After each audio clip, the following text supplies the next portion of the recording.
borders are biblical. Without borders, you don't have countries. We know that God's plan for humanity is not a one-world government. We know that in Genesis 11, which is the city of Babel, where Nimrod tried to build a one-world government upon himself with no borders, one language, one culture. God said, no, we are not okay with that, and scattered the languages amongst the people. That was us. I'm aware. The greats. Don't learn from us, guys. We messed up. But yeah, no, I agree with Nimrod was your people. Yeah, that's what I'm saying. No, it's so funny because when people bring that up to me, I just like smile. I'm like, that's the only part of the series that they bring up. Whatever.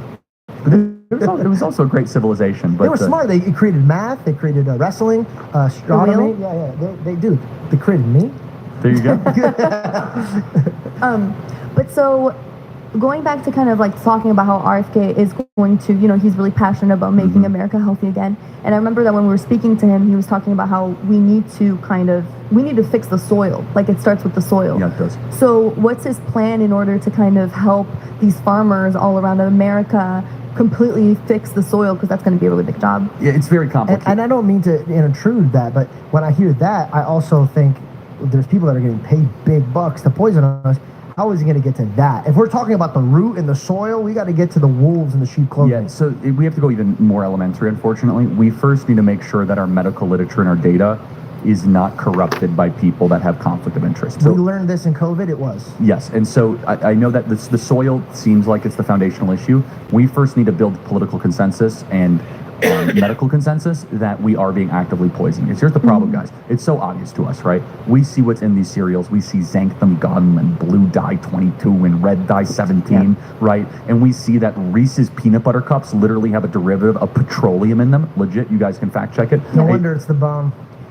It explodes in your mouth. Some foods are literally like a percent away from being plastic.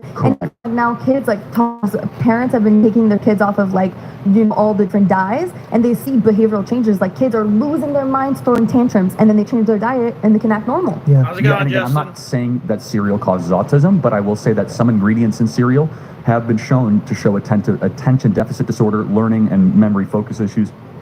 And other countries do not have the same rates of autism that we do have in this country. It's about 1 in 22 in California now. 1 in 30 kids in the country have autism or some sort of issue on the spectrum. It was 1 in 30,000, 25 to 30. I'm watching the George Janko podcast. 30 years ago. Wow. So something has changed. What has changed? Let me tell you, is that the cigarette companies and the addictive companies, as they were starting to get sunsetted and Congress is going after them, they shifted their focus literally to food. And do you notice how addicting food has become? It's not just that it nourishes you. You know this when you go to Europe. You feel full, but you feel day's kind of good. been Our food is different. Our food, you want to have that extra Butterfinger. You need to have that extra Snickers. You need to have Taco Bell.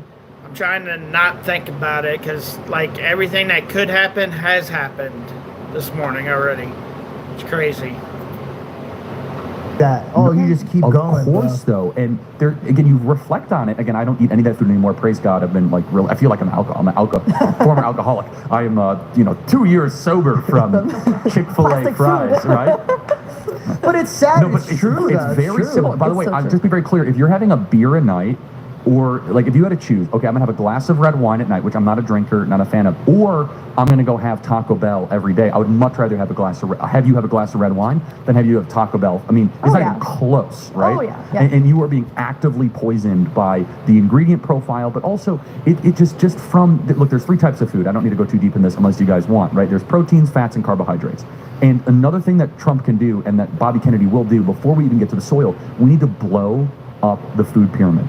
The food pyramid is pure propaganda. So we were raised, believing that you should have foundational bread, wheat, rice, potatoes. Ain't wrong. So out of proteins, fats, and carbohydrates, what if I told you you only need proteins and fats to survive? If you have no carbohydrates the rest of your life, you're perfectly fine. If you have no proteins, you die. If you have no fats, you die. Now, we think fats is a bad thing, but there are many different types of fats. They're avocado oil, olive oil, almonds, right? I mean, those types of fats are very, very good for you. And of course, protein, needless to say, without protein, you can't have muscle mass and you die. So what we've been told, though, I don't know what we're having. I got a burrito at Taco Bell earlier, and I still haven't ate it. So that's what kind of day it's been. It's like, just haven't felt right today, if that makes sense.